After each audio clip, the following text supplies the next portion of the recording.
I got a 2010 Mazda CX-7 customer complaint.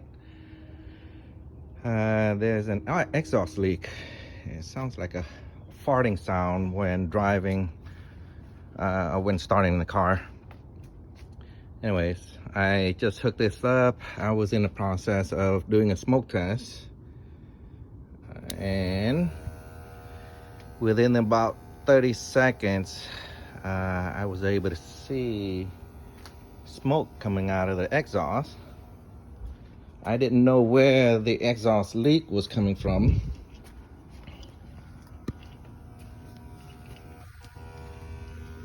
Within 30 seconds, I found the smoke coming out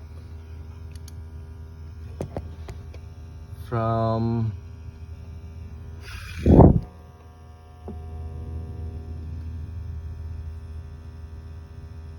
the manifold where it mounts to the block. Just want to give you an update on that, and also the customer complaint of oil leak. Since I'm in this far, I had to remove the intercooler that sits on top of the valve cover, so I'm going to be changing the valve cover gasket, and also a seal that goes on where the oil filter is. It's underneath, so I'm going to be, there's an adapter that connects to the block, and then of course the oil filter connects to that oil filter. I'm going to be changing that. The oil is coming from that, I know for sure, and I think it's a known issue on the video also. Anyways, and that's my fix for this car. You can watch other YouTube videos. There's a video telling you how to remove the intercooler, so you can do that. There's a couple of lines, 3 bolts that holds the whole intercooler. It's a 12mm bolt, one right there, one here, and there. So just to give you an idea, one here, here, and here. This one you're gonna have to use a open box wrench to open that, to loosen that. It sits in the back. And of course, a couple of lines, were air lines anyways. One here, one there, one there. So there's 3 here, and 1 in the back right there. And it's all held by clamps, normal clamps, nothing special. And that's it. The intercooler would come out once you remove those. Now I'm going to change the manifold gasket, both front and back, the one that connects to the engine and the one that connects to the turbocharger right underneath it. So okay. Since this is an aftermarket exhaust manifold, I did a smoke test. Well, the aftermarket manifold has a bung.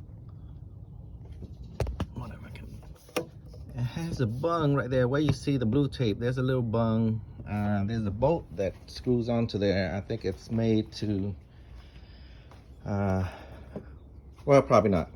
It's probably not made to put another O2 sensor there, but this is what it came out. Normally I don't see 3 washers in one bolt, but that's how they did it. I'm going to put it back as how it was, and that's how I did a smoke test. Now this is a company, I'm not advertising for this company, of course. This is a Autoline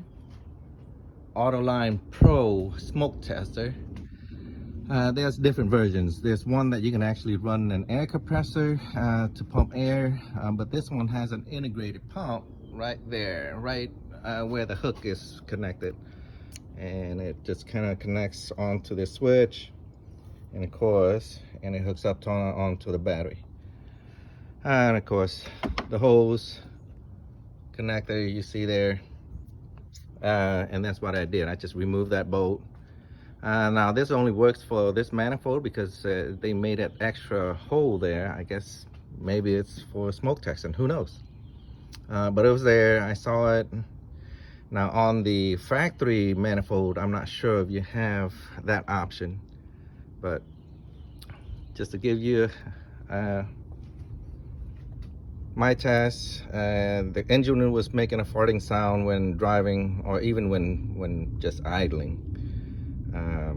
I knew it was an exhaust leak, but I didn't know where. So that's the reason why I did a smoke test, and of course that's how it came out, right there at the manifold. And I didn't know what kind of gasket it comes with. Of course, the one that mates with the engine block, I knew that. But the one after that, there's like different versions of gaskets that connect to the turbo. So I went ahead and bought like 3 different kinds that was on the internet.